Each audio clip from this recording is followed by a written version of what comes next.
So every time I make a video about Blender's features, I get a load of comments. People complain about that. But simulation tools, they're terrible. Like across the board, they're all bad. They go from bad to worse. There's not one of them that I think is good. Since I was a little kid, like if something broke, the first thing I do is take it apart. It's just a lot of stuff to learn. And it's just frankly really hard. Like it's very, very difficult. So, hello everyone. My name is DJ. I'm a 3D artist, and this is Subsurface Talks podcast. And today I'm very happy to have with me Rob Dickinson. You may know him from his YouTube channel, DecodedVFX, right? So welcome, Rob. Welcome to the show. Hi, thanks for having me on. I know this took a while to get sorted. I think we talked about it after the Blender conference originally, didn't we? But I don't know about you, but I've been really hectic since then. I've had a lot on my schedule. Yes, the listeners of the podcast might have noticed that it was like the schedule became more jumpy than last year because a lot of things happened in my private life, and I won't go into that because we could go for the whole show. But finally, I'm very happy to have you on the podcast, and I'm hoping for the best conversation about Blender and all this stuff that's going on in your life and in your professional ventures. So can you tell us a little bit maybe about what you do, how you even started with 3D, something like that. Yeah, so I suppose I would call myself, I don't know, like everyone calls me a tutorial creator, but I'm not really. I make stuff and then I just explain how I did it. That's not really the same thing as a tutorial as far as I'm concerned, but there's a lot of aspects of tutorial stuff in there, and it is kind of how the channel started. But yeah, I make animations mostly and then try to help people to do the same thing, basically. As for starting with Blender, well, that's a long story, but basically I was always into like 2D art and illustration and things like that. So I picked up Photoshop when I was like a teenager, probably about 16. And this was the early 2000s. This was like the first time where you could like make a decent home movie without spending at least like $30,000, right? Because for the first time you could get like a Sony Handycam, a copy of After Effects, and you could make something that looked cool. And you started to get like YouTube was just a thing basically at the time. So now you had a way like to actually share it with people as well. It wasn't just like, well, I've made a movie, no one's going to see it. You actually could do that. And on top of that, you now had, better computers, and you started to get tutorials for stuff. So what I'm trying to say basically is fan movies took off, right? And like everyone was making Star Wars fan movies because the prequels that just came out. And I saw those for the first time. I think the website's called theforce.net. Do you know that website? It's got like loads and loads of, or they always used to have loads of really cool fan movies. So I was a teenager at the time, and I was like, I want to do that. I need to figure out how to do this 3D stuff, because I had no idea you could do that just from home. So I went on to Wikipedia, which was a website like I barely knew at the time. It was like a fairly new site. And I just looked up like 3D modeling software, and I picked up 3D Studio Max, which at the time was made by a company called Discrete, I think it was, and it was 3D Studio 8 or something like that. And I got the free trial of that lasted like a month or something. And then when that ran out, I got like an older version. I used the trial of that, and I used about 6 or 7, which probably didn't help. But I never made the movie. I bought the stuff. I'm glad I didn't make the movie because it would have been terrible. But I'd never actually got around to doing it. But that's when I first started like realizing you can actually do stuff with 3D. But I never put enough time into it, and there wasn't enough tutorial stuff out there for me to really learn at the time. So I kind of gave up. But every like year or year and a half, I would come back to 3D because it was something I always knew I wanted to do. And then, like when people try to learn to play guitar or something, and they're like, they try for years, but they never actually like put enough effort in to be able to do anything. It was like that. Like I would pick 3D up, and I was always convinced that it must be like the tools. Like, I just need to find a program and it'll click.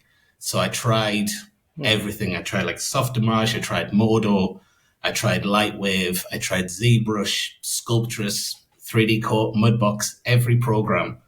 And it turns out the problem was me, like, because they all work basically the same way. So I was hoping there would be like one that just was magically different, but there wasn't. So I tried Blender at some point in there, and I didn't like it at all. I mean, Blender had a pretty bad reputation as well at the time. Like, people would just dismiss it. If you looked into Blender, everyone was like, it's not like professional. And then, you open the tool up and you try to click, and it moves the 3D cursor. And I didn't even know what the 3D cursor was, but it moves that because it's like right click, select, and left click to move the 3D cursor at the time. And every time I would just be like, oh, I hate this. And I would uninstall it. But I always like followed 3D stuff though at the time. Like, especially because I ended up working as a 2D illustrator. So I would still check out websites like 3D Tool. That was kind of like what ArtStation is now. There was like a mix of 2D and 3D stuff. And I would read tutorials, and at some point I followed Blender Guru's channel. And I remember watching it. I wasn't going to pick up Blender at the time, but I remember watching one of his videos once, and it had like the Cycles live preview, which was not a thing last time I'd used 3D tools at all. Like, you had to wait for like a scanline render or wait for like a ray tracing thing to finish before you saw what it looked like and then make all the changes.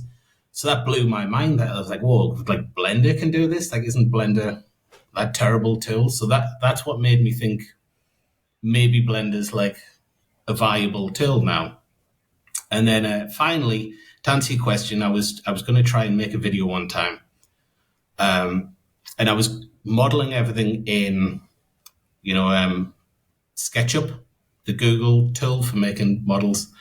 The CAD software, basically, sort of thing. I was using that, and I needed a tool just to preview it and to texture things. And I was going to put it into a game engine. And I ended up playing with Blender, and that was the rest of the story, basically. I just stuck with Blender from that. I never made that video either. Can you recall from that time which Blender version was that? When you first encountered Blender, and maybe when you decided to jump into it more seriously?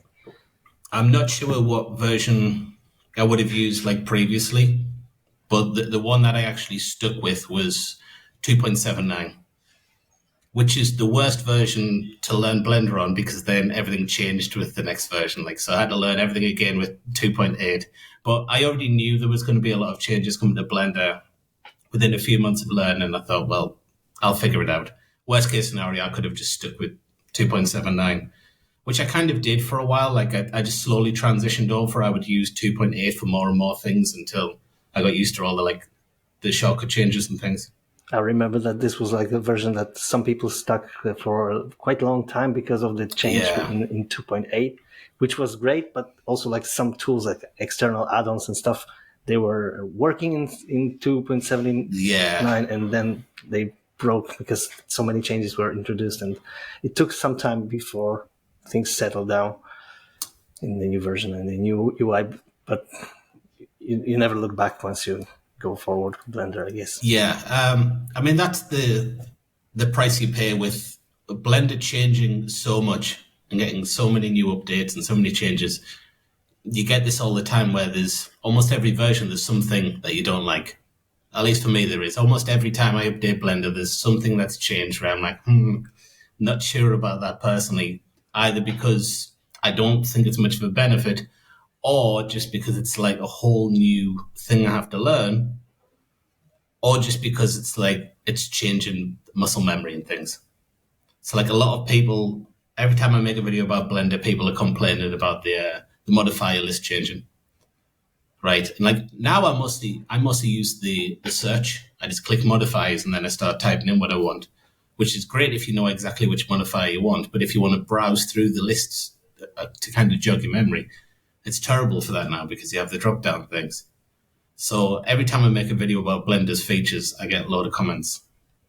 People complain about that. But it's just part of using Blender, that you have to get used to these things. These changes happen. Yeah, that's one question that I wanted to ask you was what really annoys you the most about Blender right now? What kind of drives you mad? Simulation tools. They're terrible. Like across the board, they're all bad. They go from bad to worse. There's not one of them that I think is good. And I don't know how it's not a bigger issue, because so many people use Blender for animations and things. They must run into the problems that I'm running into all the time. But nobody really seems to mention it. Everybody, when people talk about what they want improved, everyone over the last few years have always said, like, animation needs to improve or light linking. And I'm like, yeah, but if you try to like just drop a ball, like it doesn't work very well. Like just doing basic rigid body simulations and things like that, like they're fundamentally broken and they need to be changed. And you can get around it like by using 3D, like other 3D packages and things for using stuff like EmberGen for volumetrics and things like that, and various third-party tools. But I like to do as much stuff in Blender as possible, because it always feels like such a hassle, even if it's something very quick. In fact, it's more annoying if it's something fast and it's like, oh, now I need to go through all of these steps and use like a tool like Marvelous Designer, let's say, just to do some basic cloth.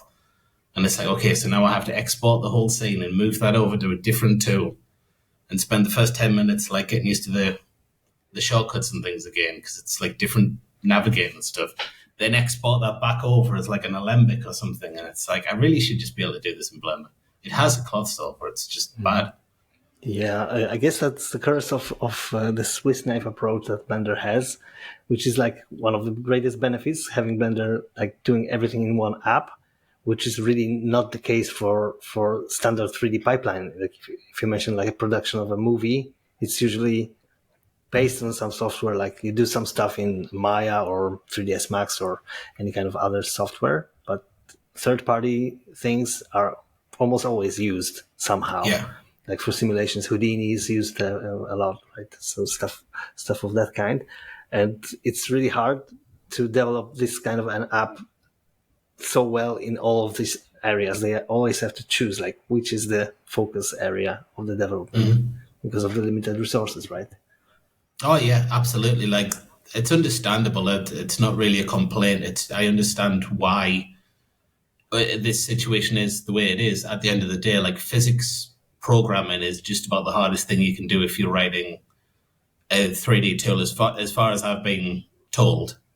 Like it's a very specialist knowledge base there. So the amount of people who can do it in the first place is limited. And the amount of people who are willing to either do that for free or to work for the wages that Blender can pay them, which is frankly not very much compared to what you can make with that sort of skill set anywhere else. It's like basically you just can't get the people to do it. But what I don't really understand is there does seem to be free libraries and things by companies like NVIDIA for doing physics and stuff that for whatever reason, I don't know if it's a licensing thing or whether like people just don't know how to integrate the tools or whatever, but there is alternatives out there to what we're using.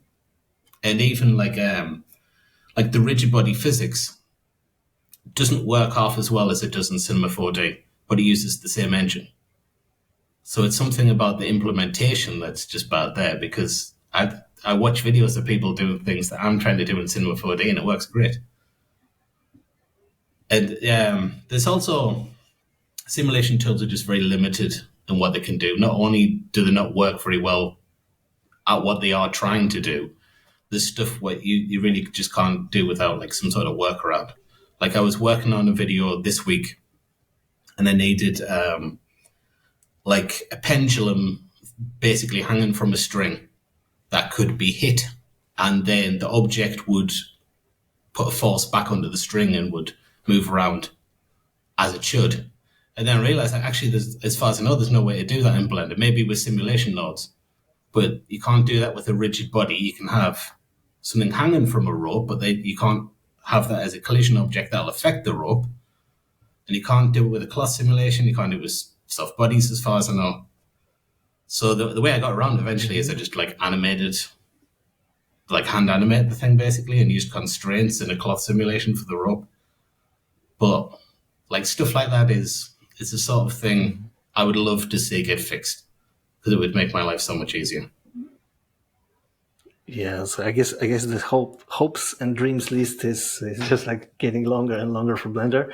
And from what I've been following in the development, like in the roadmaps that they do, I guess the things you mentioned are kind of like on hold because they are waiting for the whole like groundwork to be laid with the, as you mentioned, the simulation nodes and making everything nodes, right? So turning Blender a little bit into the Houdini kind of approach to things, so that everything can be procedural and kind of modular inside. And the simulation tools, I guess these are just like legacy stuff. And they kind of like stopped being developed a long time ago, and so they don't fit the modern times anymore. Yeah, absolutely. And like I said, I think part of the reason why it doesn't bother so many people is because a lot of people do use third-party tools for stuff if they need to use it often. But like, there's not really much of an alternative for rigid bodies, even like for a third-party thing. I suppose you could probably maybe put it into Unreal Engine and bake it out there or something, and then move it back, which is not ideal when you're using a real-time game engines like solvers to do something that should definitely be done better in 3D. But like you said, as far as I can tell, they're just trying to build like a platform out of geometry nodes that'll be able to do all this stuff. And then they'll probably build that into modifiers and things to make it more accessible. But until we get to that point, it's very frustrating. Yeah, but then I guess we're a little bit spoiled by how well Blender was like going forward with all of the amazing stuff that were introduced, and we kind of getting used to that Blender is like awesome at everything, and it's not really the case. But when you look back into the days of, I don't know, Blender 2.5 or even before that, it was like heaven and hell. Like right now we're in 3D heaven in Blender, because a lot of stuff was really clunky back in the days, and now they will work smoothly. Like you mentioned cycles, which was one of the big milestones, I guess, and leaps forward. And then Eevee came, and a lot of this kind of flexibility and interactivity. I guess this was the thing that made Blender be ahead of the competition in a lot of areas. Like I always mention Grease Pencil, which was like, I think it was a revolution for Blender. A little bit of a happy accident. You mentioned that you were interested in or you were doing also 2D stuff before. So have you also played with Grease Pencil or not yet? Actually, I haven't much. I haven't really used it. It's one of the only areas of Blender that I've probably used like less than 10 times. I certainly haven't done like a whole animation or something like that. I've always been interested in like 2D hand-drawn animation and stuff like that, but I've never been interested in doing it myself because it just seems incredibly tedious. I did try a few times before to like, I can't remember what tool I used, but I tried to draw some like cartoons basically, and it was just an incredible amount of work for a very, very short amount of results. And now, like, I'd rather just do things in 3D, but I love like watching what other people do with the Grease Pencil stuff. It's another thing. It seems a bit divisive sometimes. Like I see people complain about Grease Pencil. I don't actually mention it that often in videos, partly because if you do, you get lots of people saying, "Oh, like it's a 3D tool, it's a waste of time, all this Grease Pencil stuff." But like, it's great for Blender because, you know, there was I can't remember what that movie was called, the French movie that was like nominated for an Oscar, and it was made all in Grease Pencil. Mm-hmm. Yeah, I lost my body. Yeah, I lost my body. Like stuff like that brings in like a lot of interest into Blender and therefore money, and it's being used. Grease Pencil, I think, is probably being used in finished productions more than any other part of Blender. Using it for all sorts of stuff now. There's like Japanese anime studios and things like that where they're working just in Grease Pencil now. And there's not much of that going on with the 3D side. It's used a lot Blender for previs and things like that and for little bits and pieces. But there's very little work which just almost completely Blender in the 3D side of things. So you've got to support the parts of Blender that are clearly working, because at the end of the day, the main thing that the Blender Foundation needs is money, and you get money by doing cool stuff. Yeah, that's true. And you mentioned like the tools used in the industry and how sometimes limited the third-party tools are that you need for solving some specific problems. You mentioned, for example, like Marvel's Designer. I was looking for an alternative to Blender cloth sim because it was really annoyingly painful sometimes. So Marvel's, I guess, is like the only really working solution in the market. Like, at least from what I've researched, nothing really comes close to the possibilities that this offers. So it seems like it's a very niche thing. So that there's not much place for competition, or like not many people doing software for these kind of things, because I guess the market is probably just not that big as we may imagine. Being 3D artists, like 3D is a vast thing, but these specific niche things in 3D, they seem to be very, very niche, I guess. Yeah, they are. I mean, Marvelous Designer is a really good tool, and there's another version. I think it's called Cloth 3D, which is made by the same company, and it's almost identical. I think one of them was originally made for fashion designers. From what I know, it was that was the original purpose of it. It wasn't made to be like a 3D asset, basically. And then all these artists started using it for cloth simulations, and so they made another version which was geared specifically for that. But yeah, that's the thing. It does what it does well enough where it's hard to see how someone else would come in and compete unless they could really do something a lot better. But you don't know if you can do something a lot better until you've made a prototype, and you can't get the money for a prototype as long as though there's only one company who does the thing, because it's like, who's going to fund that? Who's going to put money in to go against Marvelous Designer when it's already been adopted by people who need those sorts of tools? It's the same thing that happened with ZBrush. Like, that shouldn't have ever worked as a tool, right? Because the interface is horrible. It's like the purposely tried to make it as alien as possible to anybody who's used Windows. But it did work, because by the time people realized like that was the future of sculpting things and character modeling, it was already established enough where like, who's going to go up against it? Right. And frankly, the company that makes it like bought up anyone that was kind of competing against them as well. There was a free tool I used to use, Sculptress, which is now called ZBrush Lite or something like that. But they bought that out, and basically just to kill it, as far as I can tell, they bought that and did nothing with it. But it's very hard to go up against niche software once it gets a hold. Same as, like Substance. Like, everyone uses Substance for texturing pretty much. And yeah, they've got a few competitors out there, but not really. Everybody uses it. Photoshop as well, and After Effects. Like, it's very hard to dislodge those companies once they get like an established program in there. It's like, well, that's what everybody uses. That's what everybody's workflow now reflects. So you're not just getting individuals to change. Now you have to get whole pipelines to change. Good luck with that.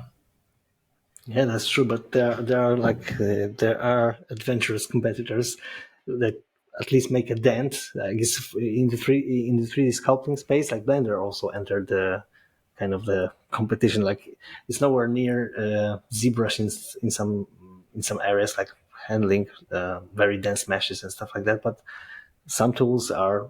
Yeah, I've even seen videos from professional character artists that were considering Blender better than ZBrush in some areas for sculpting. Like, for example, being able to view the materials better and stuff like that. Like, having the whole 3D tool set at your disposal alongside the sculpting tools. So that kind of gives an advantage. And I've seen also 3D code being used by some people, like preferred to ZBrush. Like, I think Jama Jurabayev uses 3D code, for example, for sculpting. It seems to have some advantages. Like, I haven't really tried it out. Yeah, but it looks like it has some areas where it kind of might be more comfortable. Or 3D code's actually a very cool piece of software. I haven't used it for a long time now, I always use it for retopology. It has really good retopology tilts. A lot of that stuff you can do in Blender now with the new retopo tilts and things. But back when none of that existed in Blender or in 3ds Max or whatever, it was so nice just to be able to kind of just draw edges directly onto a surface instead of having to manually line them up, which is the way you'd had to do it at one point, or to use like a shrink wrap or something. The fact you could just go in there and start like cutting up a really dense mesh into like simple geometry was great. And yeah, the texture painting was also really good in that as well. But I haven't used that for probably 4 years, something like that, maybe more. But a lot of people swear by it. It does still have a decent base of users. It's the same as Mudbox as well by Autodesk. Like that's, as far as I'm aware, has had basically no work done on it in like 15 years. Like since it was released, they kind of did nothing with it, but the people still use it to the point where I think one of the models that was used for Thanos in one of the Avengers movies was done in Mudbox.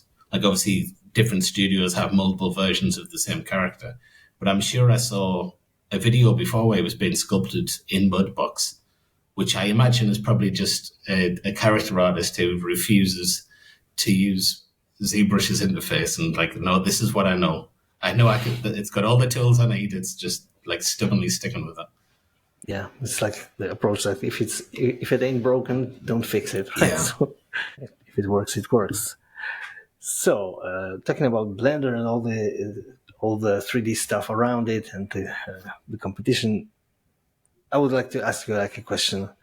If it wasn't 3D or VFX or movies, what would it be for you? Like what would you be doing?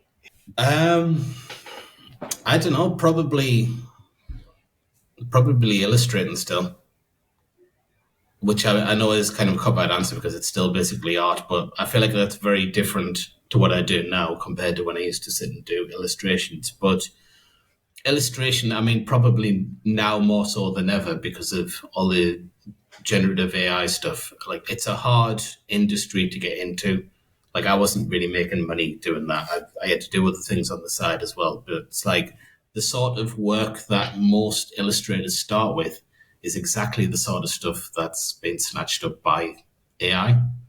I did a lot of like greeting cards, like very generic sort of just a two-line description of the illustration people want, or like calendars. I did calendars before. Instructions for how, like how things work or like how things should be packaged or whatever, for like industrial manuals and things like that. Like a lot of stuff that you could probably just type into like some AI program now and it'll spit out the exact same things. And nobody's going to pay for that. Medical diagrams as well. I did that for a while, like dentist office, things like that, like showing how like a root canal or whatever works. A lot of illustrators start on stuff like that, and it's not good money to start with, and it certainly won't be now that you can either just grab one online so easily or get one made with AI, or you can go on a website like Fiverr and pay like $10 or something for someone in like a third world country where it's just obviously very cheap. So I don't really know how in the future like people are going to break into that industry, but I'm sure that we're still going to need people to do that though, because frankly the AI stuff as it is right now is nowhere near good enough to be used for proper concept art, among other things because it steals a lot. So no big studio is ever gonna like okay a main character or something that came through AI because they don't want to find out like halfway through the game being made or after release, even worse, that, oh, actually this is basically just some character that we stole from like a 1992 video game. And now we're going to get sued. Or we have to pay a huge compensation to whoever owns that character now. So they can't trust it. So they're never going to use it for that. And you can't iterate very well either. Right? All the AI tools I've used, at least, you get you give it like a prompt, and it gives you whatever you want, and you say, okay, well, can I have that thing, but just change this, this, and this, and it gives you an entirely different image. And it's like the same things going on there, but it's like, oh, no, I want the same illustration, just change these things. And I know that's a bit of a tangent, but like that's the way I see it at the moment with illustration. But so we're still going to need those people. Like a lot of people get very disencouraged by going into art in general. I've had I've had a lot of comments, and I've had people email me about this, saying like I'm considering going to university or taking on a junior role or apprenticeship. But I'm not sure if this industry is going to be here in like a few years' time. And I think they're worrying about something that isn't a problem, to be honest, because the way that these tools work right now, from basically just stealing people's ideas and remixing them, you can't make an industry out of that. Like it works to an extent, and there's some benefits to that stuff. There's some benefits to AI in general, but I wouldn't let anybody be put off getting into art just for the sake of, well, an AI can do it now as well. I have competition from robots. It's like, well, you already had competition from thousands of good artists, and that never stopped anyone. Yeah. I guess it already happened a lot of times with technology coming and like disrupting some workflows.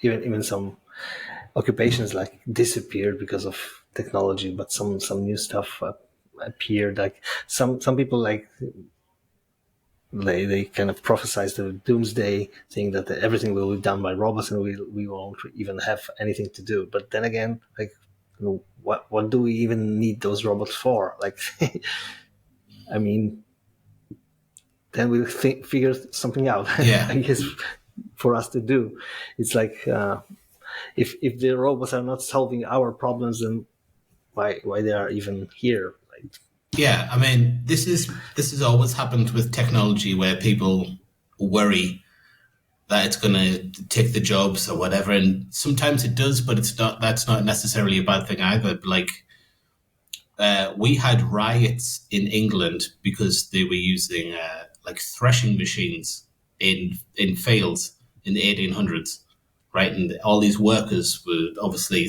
saying like that's taking our jobs. So they were going around and like smashing them all up, all this expensive new farming equipment. And of course, it did take the jobs eventually, like, but that basically created the middle class. That's when everybody stopped being poor, because now there was enough people to go around that could do better jobs than just working in the field. Now we didn't need 90% of people to get up at 5 a.m. to like bring a harvest in every day. People could do other stuff, and we had like the Industrial Revolution off the back of that. So it isn't always a bad thing, even though as an individual who's just worried about paying the bills, obviously, then yeah, like it's upsetting when you think that your job might go. But there's usually some alternative that comes out of technology. mm-hmm. Yeah, I guess it's. I kind of like to have musical analogies here and there, because it's kind of dear to my heart. One might say that, you know, autotune being developed, like, why even learn to sing? Yeah. Because you don't really need to, right? But still, you really are amazed by someone who can really sing, and, you know, autotune can't really do the, you know, the soul singing, right? Mm-hmm. So that's kind of like put your heart into it, like let your emotions out in the singing, right? It sometimes even needs to be a little bit detuned for some stuff, because if it's not, it doesn't sound right. Yeah. So yeah, I mean, it's exactly like that. Like, I think people, when it comes to worrying about AI and all the rest of it, I think people are always going to appreciate like a human touch on things, like actual creativity behind something and new ideas. And like my whole content is all about how I made stuff. It isn't about like, this is a really cool thing I've made necessarily. 90% of the video is, and this is how I made it. Like, my content is the story of how I make my art. That's what I kind of want people to care about more than, I want them to enjoy like the actual animation as well, or the render or whatever it is.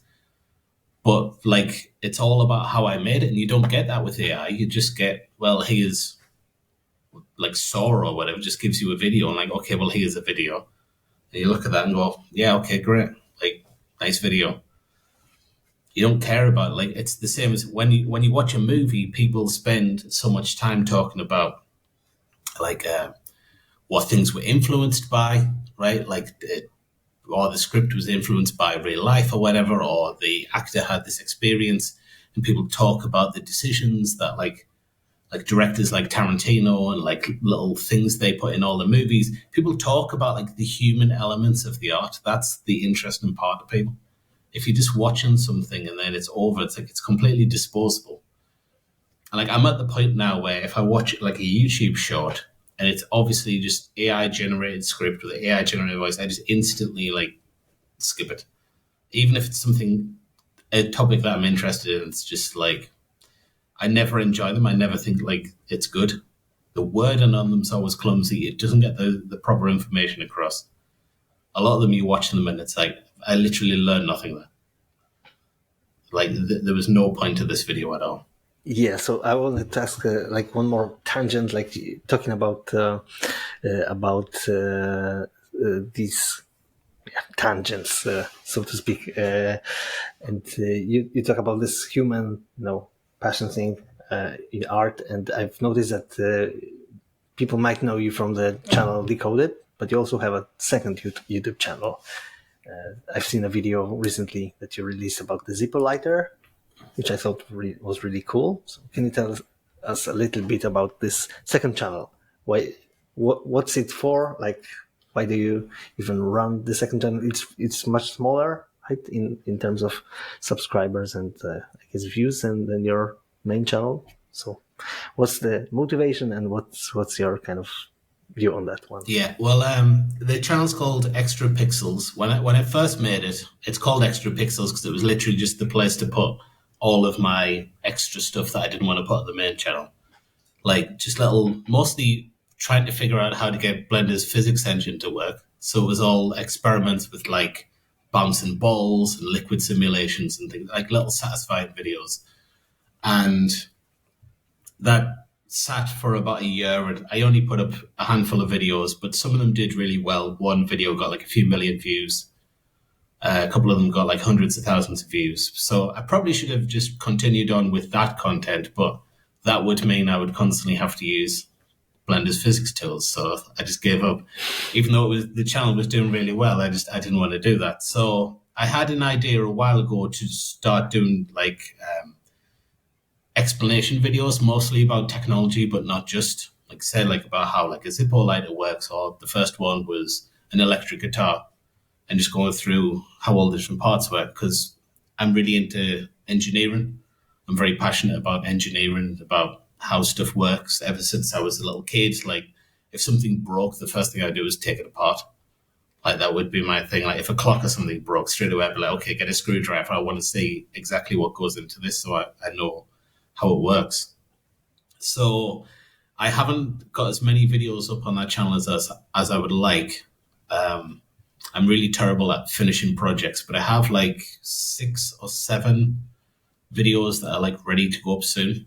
Each one of them probably needs like a few hours or a day's worth of extra work, and then they're done.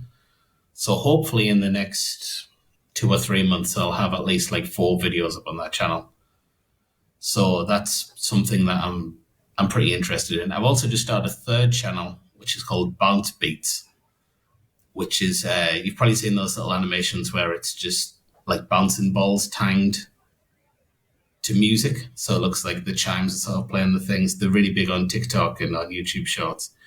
And I've made one of them so far the other day, and I've got another one that's almost finished. So I don't know why I keep doing this to myself, because I struggle enough to get projects done, but I keep like starting new channels and new things.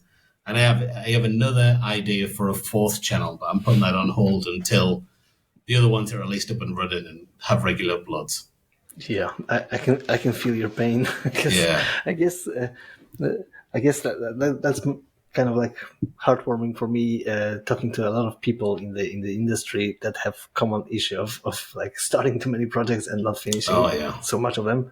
I guess it's like the curse of the curse of creative people, I guess. You just have too many ideas and you have to kind of choose and discard some, or put on hold, or put in this basket of never finished projects. Yeah, but it's great that you are able to do at least some. There was a video that I made a while ago where I mentioned, like, I usually work sort of 60 to 80 hours in a week. And one of the comments was like, what else are you doing? And I said, oh, just this. And they said, well, like, how are you working that much when you only put up like one video or 2 videos a month? Like, yeah, because you don't see how many videos I don't put up is the thing. You don't see all the work that I spend a week and a half on, and then either I get distracted by something else, or I realize, oh shit, I haven't put up a video for a while. I better do another video quickly, or I make a Patreon video, or I hit a stumbling block where like I just can't figure out how to do something, or I make something and then I look at it and I'm like, it's just not very good. They don't see all that stuff. They only see like the stuff that I actually both manage to finish and think is good enough to post, which not a lot of stuff gets through that gate. And I should definitely get better at making sure that most stuff does. And I'm trying to right now. And I should be getting a motion capture suit pretty soon, for a Rococo motion capture suit that I've been talking to those guys this week. So that'll help me finish at least 5 or 6 animation projects that I quit basically because I was having to hand animate everything and it wasn't good enough, or because I realized halfway through that actually I need animated characters where I didn't expect to need them, because it needs more of like a narrative element or something. There's only so many animations you can make where there's like nobody talks and there's hardly any characters, and you get bored of that pretty quickly. So hopefully I can start finishing more of that stuff off. And like I said, I've got most of those videos on my second channel. I've got probably 5 or 6 that are basically done. And this third channel that I've just started, those videos only take like a day. So I can get those done pretty quick. Luckily, the technology, as you mentioned, the motion capture suit is one of the things that can speed you. Like right now, some AIs are also like working on these areas, like to speed up just to make animations from videos and stuff like that. Yeah. I've been experimenting with that a little bit. Pretty cool, like at least for a starter. Like if you're not good in animation, like because once you want to do something like on your own, like a big production, like you're trying to do the full movie shots in your videos, it's like you're wearing a lot of hats, because usually in high value productions, these are done by quite large teams. Yeah, absolutely. Like that's always been my problem with making the sort of animations that I want to make when it comes to characters. The amount of like time you have to invest in a character, like especially if you're starting completely from scratch, if you're like modeling a character, creating the clothes, doing the animations, doing the rigging, maybe voice acting it, or hiring someone to do voice acting for it, and then simulating everything out so it looks right, texture and everything, just for one character, like that's probably a lot of the times more work than goes into everything else in the animation. So if you have something where you need like a lot of characters, like a crowd shot or something, it's of like 5 or 6 characters in a close-up is even worse. It's not been like feasible for me up until now. It's just, that's a 6-month project if I do it like that. That's the problem. And I try to get these things done quickly. So hopefully, if I can use motion capture, and then I can use, like I use the human generator add-on to make basic characters, which I usually like retexture and sculpt on top of. If I can do that, then all I have to do is do the motion capture and make the clothes and simulate the clothes, and everything else is kind of done in a way for me. Or at least it's streamlined so much that I can actually have characters in the work. So I've used some of the AI like camera-based tools, and they're okay for some stuff. But like if you have a character like me sitting here like this talking, it would work fine. It would work great for that. But if you have anybody walking around, it just falls apart straight away because it can't judge depth and it can't judge the angle that you are to the floor. So what happens a lot of the time is either the character will, it looks, that thing that happens in 3D where it looks fine from the front, but then you spin the camera around and you're like, oh God, no. Like the character will kind of be sliding along the floor as they're supposed to be walking forward, or they'll be like Michael Jackson style, like leaned forward, like 40 degrees or something, like the limbs, because from the camera's point of view, if it's not straight on, it thinks it's looking at you like flush. So there, I've used them actually. I used it in at least one video, the recreation of Star Wars one that I did. I used it for Luke's animations, and it was the weakest part of the animation, probably.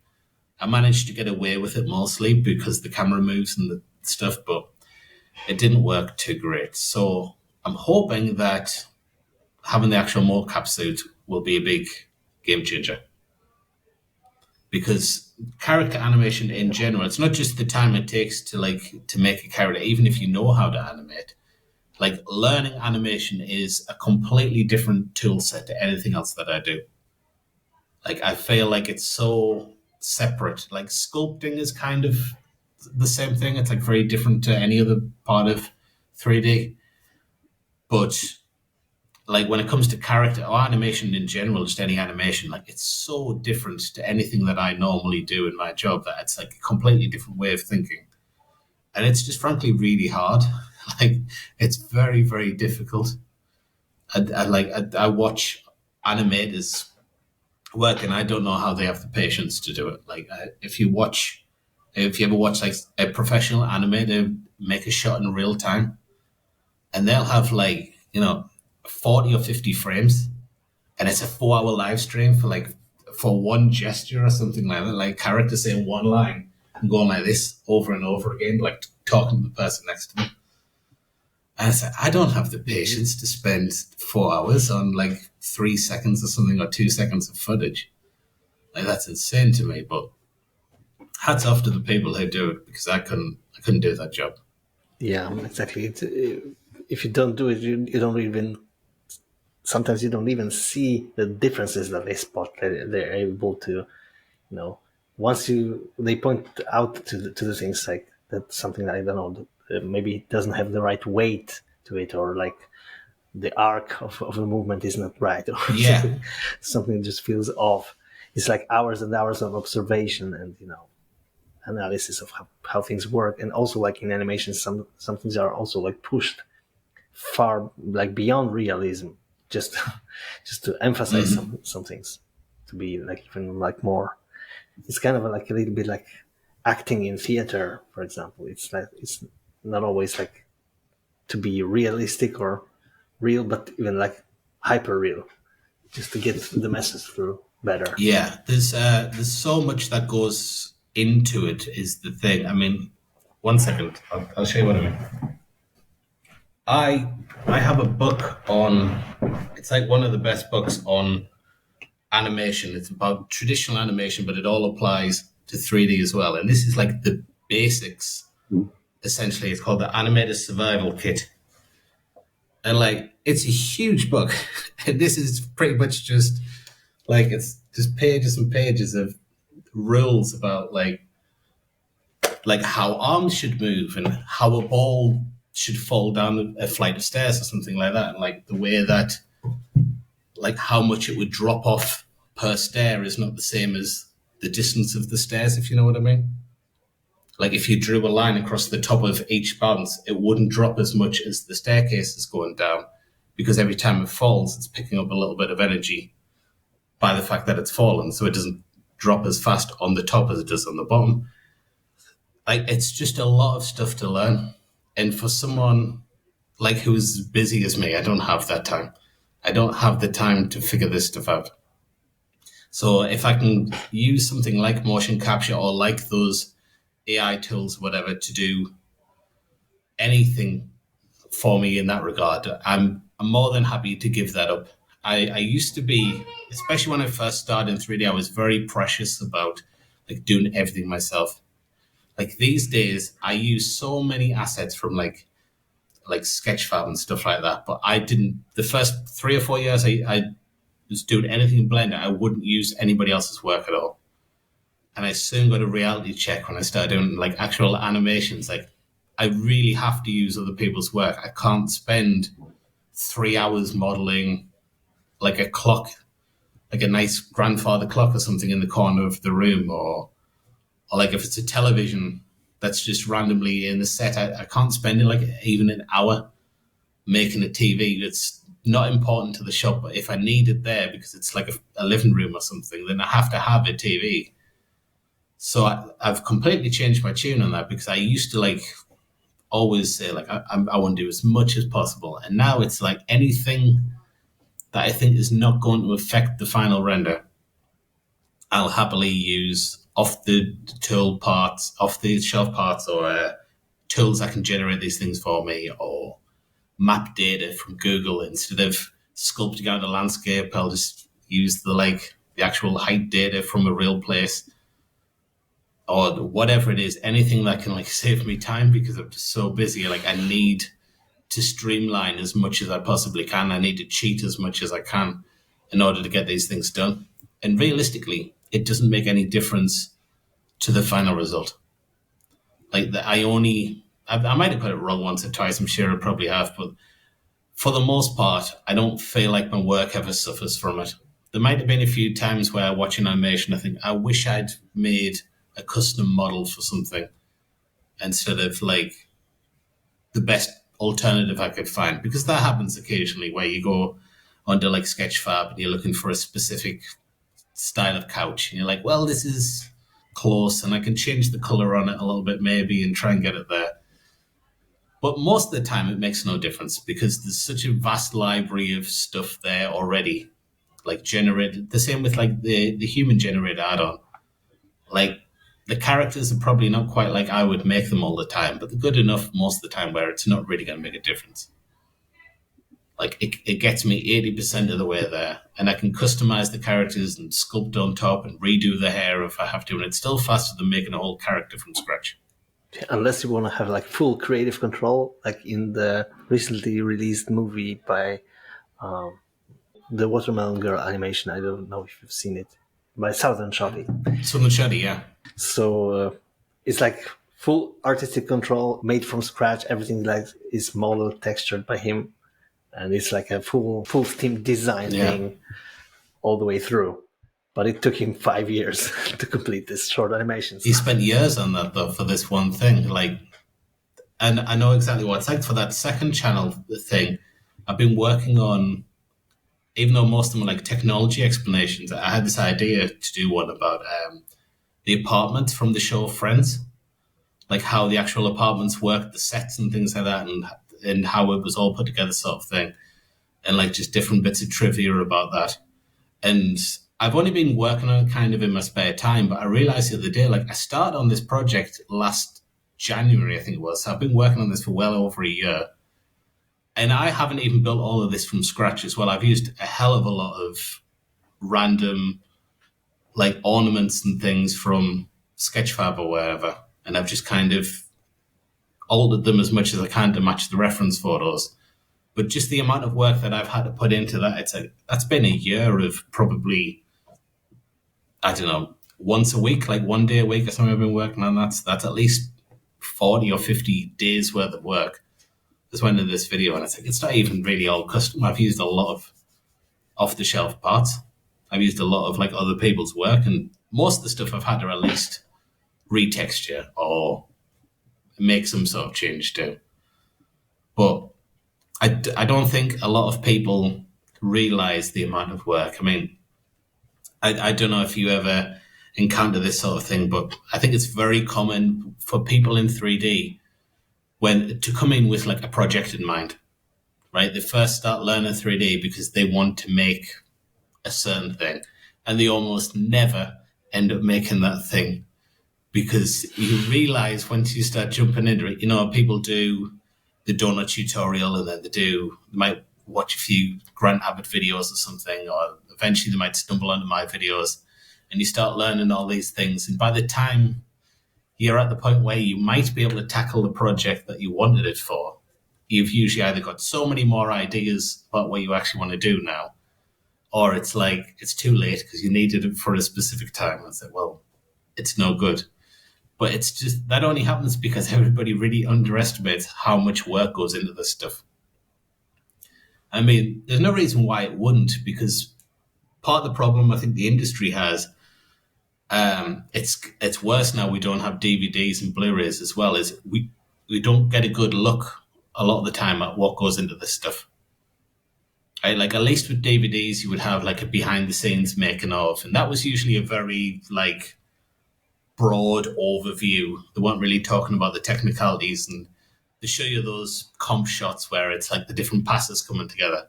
Like, and then we add the smoke, and and it makes it look really easy on there. You don't see the like 100 hours of simulation that goes into like the smoke or whatever. You just see the pass being added onto the thing.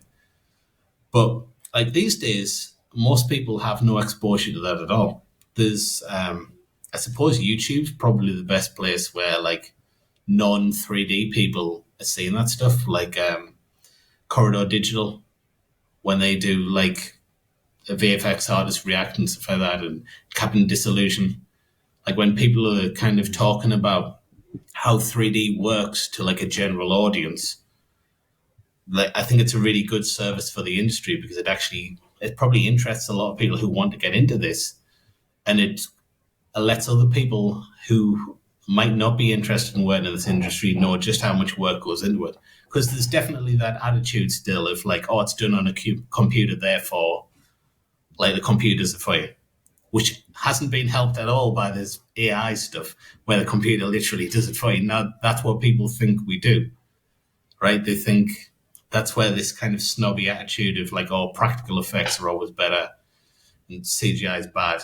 That a lot of that, I think, comes from the fact people don't understand just how much work goes into like what we do, what big studios do. Yeah, the funny thing is, like you mentioned the behind the scenes videos. Like, well, there was recently like the documentary series about Industrial Light and Magic and how they did the Star Wars thing, and all of that.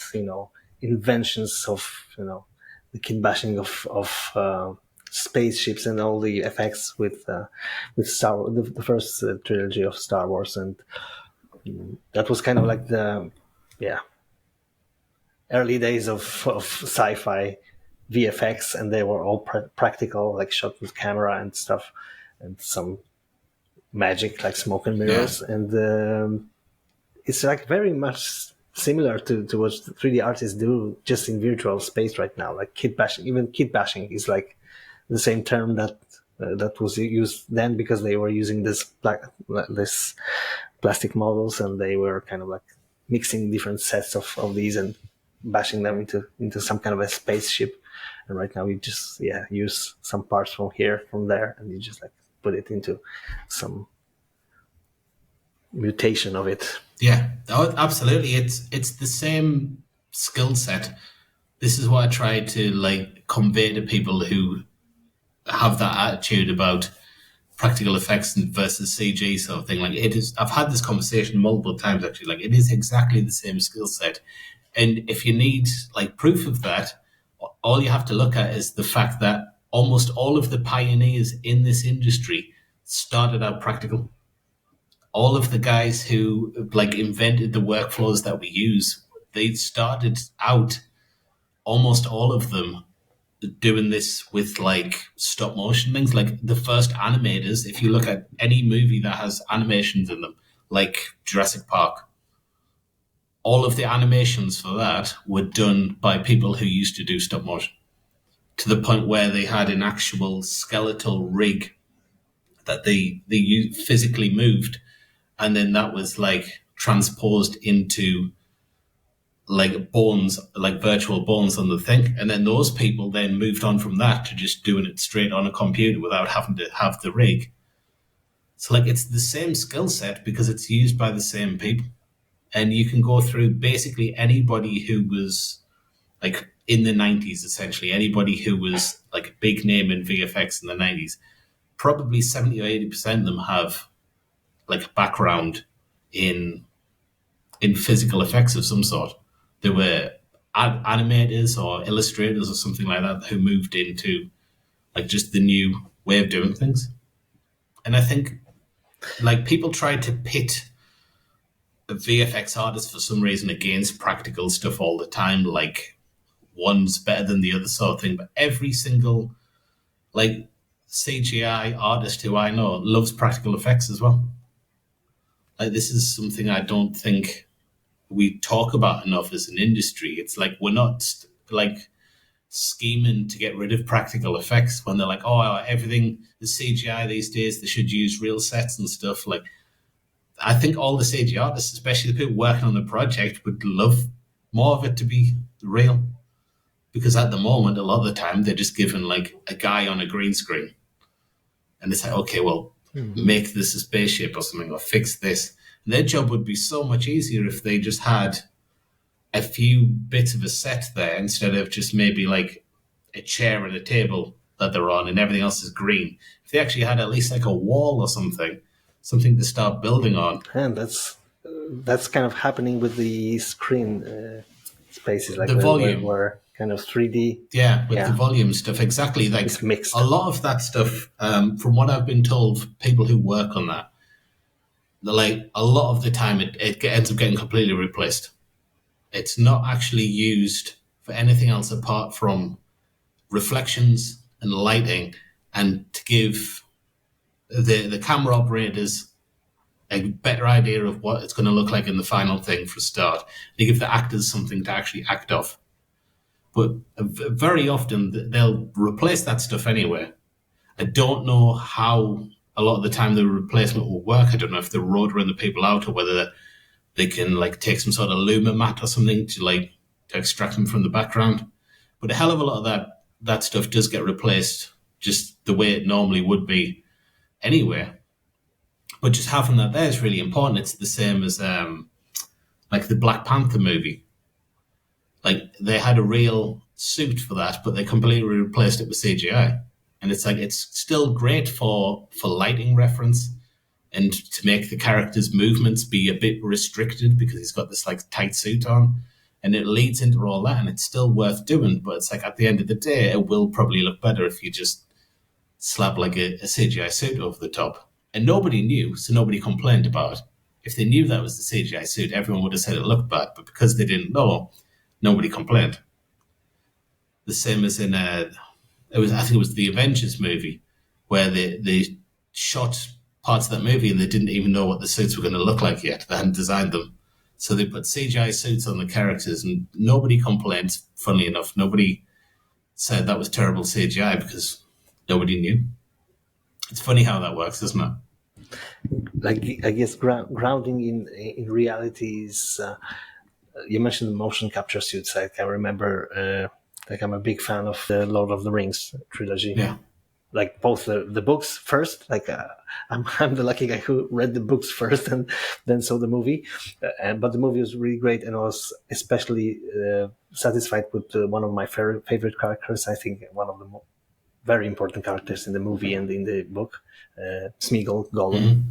And it's like the great CGI work that went into making the CGI version of Gollum. It was all based on the awesome performance by Andy Serkis, right? And it's very important, like having this reference. Even like I really loved how also the CGI character was kind of like the actor, mm-hmm. like even the facial likeness and stuff. Awesome work, and it was so long ago, and it still holds up. It does very well, I think. Yeah.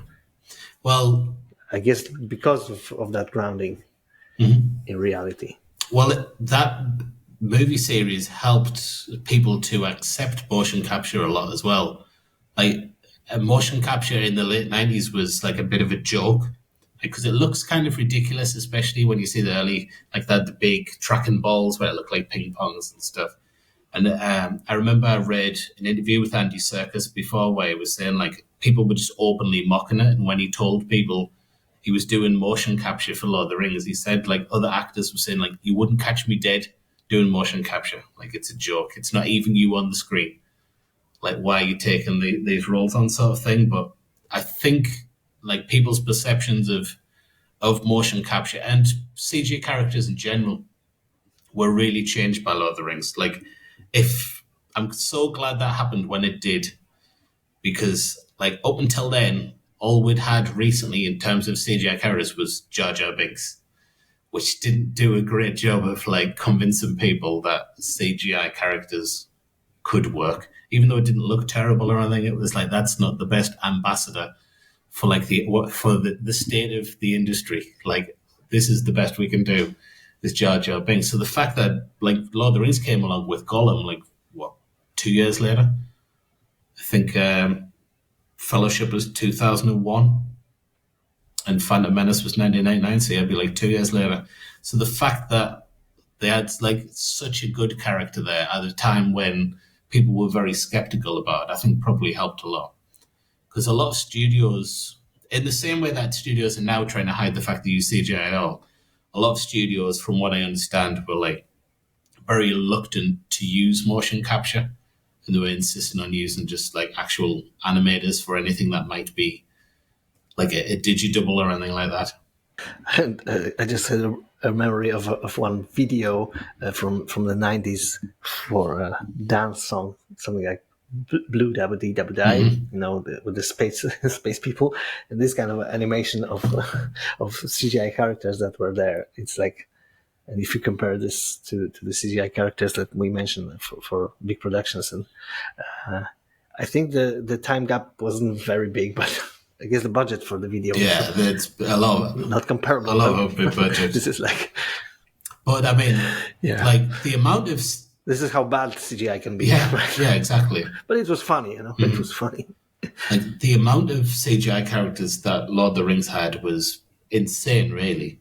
Like, especially when you get to like the last movie, and you got the Battle of Pelennor Fields and things like that. And you've got like, they used, I think it's called Massive, the basic AI software that they use to program in all of the different actors' like decision-making processes for a battle. There's a tool made by Weta, so you can have like 10,000 people, and they have every one of them slightly different in terms of what they're wearing and things, and they have like a decision-making tree that they can follow. So if they encounter a person, they can decide, like, do I dismount a horse and fight this person, or do I ride past them, or do I ride close to them and try and attack them? And like nothing like that had ever been done before. Like, crowd work with digidoubles was really, really basic. It was like, if you watch movies from around that time, you can spot it. Sometimes you'll have like a boxing match or something in a movie, and you can see the digital replacements in the background, and it's just like people doing the same thing over and over again, like one guy going like this the whole time. And there's maybe 20 people who get duplicated over and over again. And that's where it was. And then Lord of the Rings all of a sudden was like making these massive battle scenes. And it's like, okay, everybody on screen in some shots is CGI. And there's 10,000 people. Then you've got like the Ghost Army as well. They're all CGI. So yeah, it was definitely like a turning point in the industry for what can be done.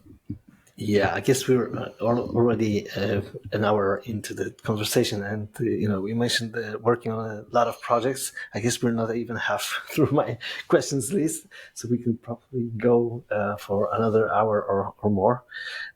But I guess we will be wrapping this up, and we just kind of scratched the surface of what we could talk about Lord of the Rings. So don't start me on that, because we could go for a 2-hour show just talking about Lord of the Rings and ins and outs of it, like the movie, books, whatever. I'm a huge geek about this. Yeah, me too. So it was a really awesome conversation. I'm hoping for probably a chance of a next maybe replay of the podcast with you if you ever have the time in the future. I'm like somewhere between all those busy projects of yours. Yeah, we'll definitely, if you're only halfway through your questions, we'll definitely do a part 2 sometime. Thank you again for being the guest on the podcast, and I'm hoping that your new channel catches the momentum just as the Decoded one. Yeah, thanks for having me on. I really enjoyed it. It's been great. Like I said, we'll have to do a part 2 episode because this hasn't been long enough. That I was flown over.